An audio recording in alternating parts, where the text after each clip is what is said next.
Hello అందరికి. ఇవాళైతే మన 100 days transformation ఛాలెంజ్‌లో day 6. As యూజువల్‌గా మార్నింగ్ లెగిసి జిమ్‌కైతే వెళ్ళలేదు. ఇవాళ సాటర్‌డే కదా! టెంపుల్‌కైతే వెళ్ళిపోయాను.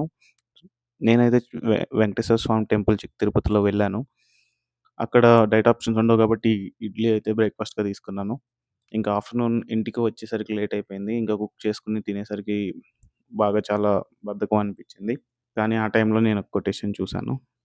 అది నాకు చాలా బాగా నచ్చి నన్ను జిమ్‌కొచ్చేలాగా మీరు కూడా వినండి. మనం ఒక గోల్ పెట్టుకొని వర్క్ చేస్తూ ఉంటాం. కానీ మధ్యలో వచ్చే డిస్ట్రాక్షన్స్ మూలంగా అసలు గోల్ ఏంటనే మర్చిపోతాం. నిజమైన సక్సెస్ అనేది ప్రాబ్లమ్స్ రాకపోవటం కాదు. వాటిని దాటుకుంటూ ముందుకు వెళ్ళటం. అది చదివిన తర్వాత ఇంక నేనైతే జిమ్‌కొచ్చేసి ఇవాళ leg workout and shoulder workout అయితే చేశాను.